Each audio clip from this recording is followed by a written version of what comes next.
Nous sommes dans une société finalement bien injuste. Des gens qui ont commencé à travailler à 14 ans. Il y en a beaucoup ici. 14 ans.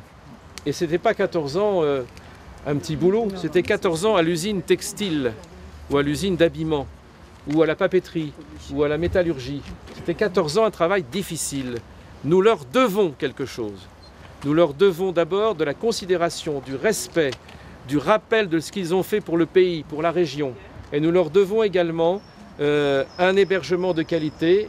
Après Mosaïque, la maison de toutes les différences, un nouvel établissement va être construit sur la zone d'aménagement concerté sur l'écoparc des Grandes Croisettes. Il s'agit d'un EHPAD, un établissement d'hébergement pour personnes âgées dépendantes. Mieux équipé qu'une simple maison de retraite, ce type de structure peut accueillir des personnes atteintes, par exemple, de la maladie d'Alzheimer. La population vieillissante arrive de plus en plus tard dans la maison de retraite et évidemment la maison de retraite actuelle qui est encore tout à fait aux normes, la chaumière n'est plus tout à fait adaptée pour recevoir les gens qui viennent actuellement. Il y a beaucoup de personnes qui sont un petit peu désorientées, qui sont en fauteuil roulant, donc ce n'est plus vraiment adapté. C'est pour ça une nouvelle maison de retraite. Une nouvelle maison de retraite qui va remplacer l'actuelle chaumière. Une nouvelle maison de retraite qui va remplacer la chaumière, voilà. La chaumière n'existera plus. Ce sera un lieu d'hébergement, ce sera aussi un lieu de vie avec des animations ? Beaucoup d'animations, en effet, autant qu'il y en a actuellement. Et pour compléter ce que disait Chantal Veil, il y aura aussi Flora Tristan, Chantal, que nous mettrons dans cette nouvelle maison de retraite. Et éventuellement, il y aura et l'animation, il va y avoir des projets. Pour moi, c'est un projet qu'on disait avec Chantal, c'est notre projet humaniste, Chantal. Voilà, on va l'appeler comme ça, c'est notre projet humaniste. Parce que c'est vrai que j'ai entendu, c'est pas vrai, elle se fera pas, c'est du bidon. Alors malheureusement, et vous en savez, Marie-Christine, quelque chose, et l'ARS qui était invitée n'est pas là. Il y a, avant qu'on arrive au coup de pioche, il y a un travail énorme d'autorisation de lit, tout un tas de papiers, de documents administratifs à mettre en place. Il y a les consultations d'architectes, il y a le jury.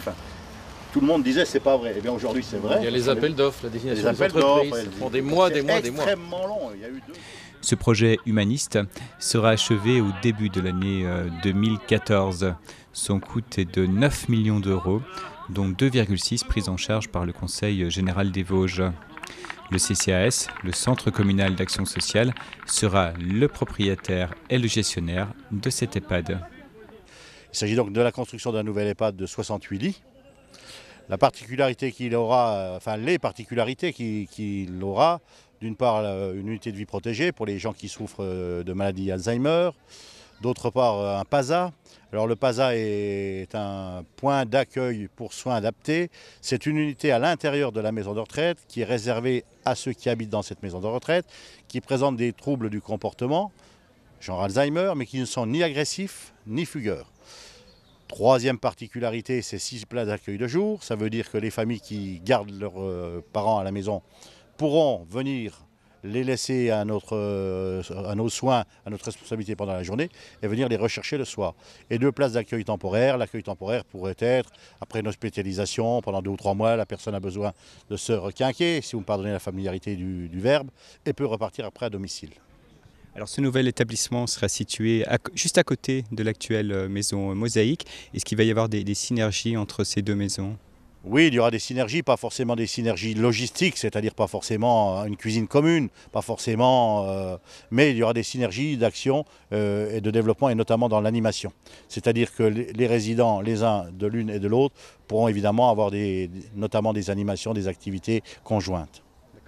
C'est aussi à l'initiative de la mairie, de la municipalité, qu'il a été décidé de construire la maison de retraite ici, en pleine nature, d'une part évidemment pour le cadre de vie, puisque c'est une maison de retraite et qui hébergera des personnes âgées. Il y a 2 mots importants, c'est maison. Ce n'est pas un hôpital où on vient faire un séjour 15 jours, 3 semaines, on y vit quelquefois 7, 8, 10 ans, donc c'est une maison. Et le deuxième mot important, c'est personne. Ce n'est pas le mot âgé. Ce sont des personnes qui doivent être considérées complètement comme des personnes, peu importe les attaques qu'elles ont subies de l'âge.